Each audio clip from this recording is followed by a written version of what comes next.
मंत्री हो या पुलिस अधिकारी हो या मुलाजिम, आप भले ही घर के बाहर अपना प्रभाव और ताकत दिखा लें, लेकिन घर में आते ही आपका प्रभाव और आपकी ताकत कम हो जाती है, क्योंकि वहां आपकी पत्नी मौजूद होती है, जिनकी ताकत के आगे आपकी एक नहीं चलती है।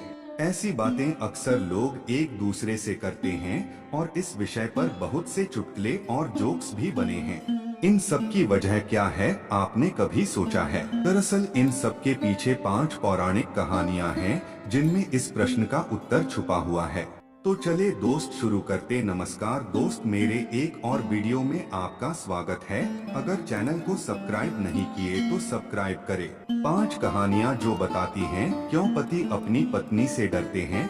इस सृष्टि में स्त्रियों को उत्पन्न करने वाले भगवान भोलेनाथ माने जाते हैं। इन्होंने अर्धनारीश्वर का रूप धारण कर सृष्टि में स्त्री को उत्पन्न किया, और जब उस स्त्री को पत्नी रूप में स्वीकार किया तब उन्हें स्त्री की शक्ति का बोध हुआ। स्त्री की शक्ति का अंदाजा भगवान शिव को तब हुआ जब सती को उन्होंने मायके जाने से मना किया। क्रोधित होकर सती ने विकराल रूप धारण किया और 10 महाविद्याओं को उत्पन्न किया, जिसने शिव जी पर आक्रमण कर दिया। 10 महाविद्याओं से बचने के लिए अंत में शिव जी को सती की शरण में आना पड़ा।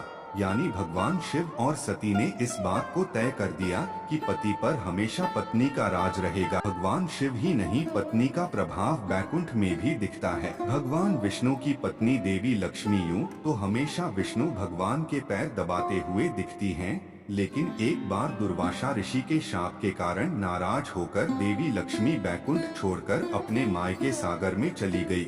इसके बाद देवलोक सहित बैकुंठ में भी अंधेरा छा गया। बैकुंठ का वैभव समाप्त हो गया। इसके बाद सागर मंथन करने पर देवी लक्ष्मी पुनः प्रकट हुई, और फिर विष्णु ने कभी देवी लक्ष्मी को नाराज करने का जोखिम नहीं उठाया। कहते हैं हर स्त्री में देवी लक्ष्मी का वास होता है, जो गृहलक्ष्मी कहलाती है। यह जानती है कि इनके कारण ही घर में सुख शांति है, इसलिए यह अपनी ताकत का लोहा मनवा कर रखती। शिव और विष्णु जब पत्नी की ताकत को स्वीकार करते हैं तो भला ब्रह्मा जी इससे कैसे बच सकते हैं। त्रिदेवों में सृष्टिकर्ता के पद पर विराजमान ब्रह्मा जी देवी सरस्वती की सत्ता को स्वीकार करते हैं, क्योंकि एक बार पुष्कर में ब्रह्मा जी ने यज्ञ का आयोजन किया और देवी सरस्वती के यज्ञ स्थल तक पहुंचने में समय लग गया, तो गायत्री नाम की कन्या से विवाह कर लिया। देवी सरस्वती ने जब ब्रह्मा के साथ गायत्री को देखा तो ब्रह्मा जी को शाप दे दिया कि आपकी पूजा कहीं नहीं होगी, और रुठकर रत्नागिरी पर्वत पर चली गई।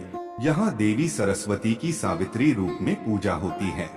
यानी पत्नी रूठी तो सब रूठे, इसलिए पत्नी को मनाए रखने में ही पति अपनी भलाई मानते हैं। देवी सती ने जब पार्वती के रूप में पुनर्जन्म लेकर भगवान शिव से विवाह किया, तब भगवान शिव के सामने संतान प्राप्ति की इच्छा प्रकट की। भगवान शिव ने देवी पार्वती की इस इच्छा को पूरा करने से मना कर दिया और कैलाश से चले गए। देवी ने तब अपनी इच्छा पूरी करने के लिए अपने शरीर के उपटन से एक बालक का निर्माण किया और उसमें प्राण डाल दिया। यहाँ देवी पार्वती ने इस बात को साबित कर दिया कि उन्हें अपनी चाहत पूरी करने के लिए किसी की खुशामद करने की जरूरत नहीं है। इस तरह देवी पार्वती ने अपनी शक्ति का परिचय देकर शिव को चौंका दिया, और अंत में शिव को देवी के सामने झुकना पड़ा।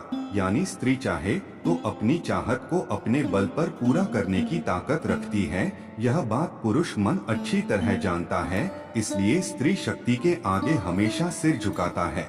जिन शनि महाराज से पूरी दुनिया डरती है, उन्हें भी किसी से डर लगता है तो वह है उनकी पत्नी। इसलिए ज्योतिष शास्त्र में बताया गया है कि शनि के भय से मुक्ति चाहिए तो इनकी पत्नी की पूजा कीजिए। इनकी पत्नी के नाम का जप शनि के कोप से मुक्ति दिलाने में बहुत ही कारगर। इसकी वजह है कि शनि महाराज की वक्र दृष्टि भी उनकी पत्नी के शाप का परिणाम है। इस संदर्भ में कथा है कि एक बार शनि महाराज ने पत्नी की इच्छा का अनादर किया, जिससे पत्नी क्रोधित हो गई और शाप दे दिया कि आप जिसे देखेंगे उसका विनाश हो जाएगा। शिव की कृपा से इस शाप में कमी आई और शनि की यानी पत्नी जब क्रोधित होती है तो विनाशकारी बन जाती हैं। इसका एक उदाहरण देवी काली भी हैं। दोस्त आज के लिए इतना ही। वीडियो पसंद आए तो वीडियो को लाइक और शेयर कीजिए और चैनल को सब्सक्राइब कीजिए। हाँ, और वीडियो को अंत तक देखने के लिए आपका बहुत बहुत धन्यवाद।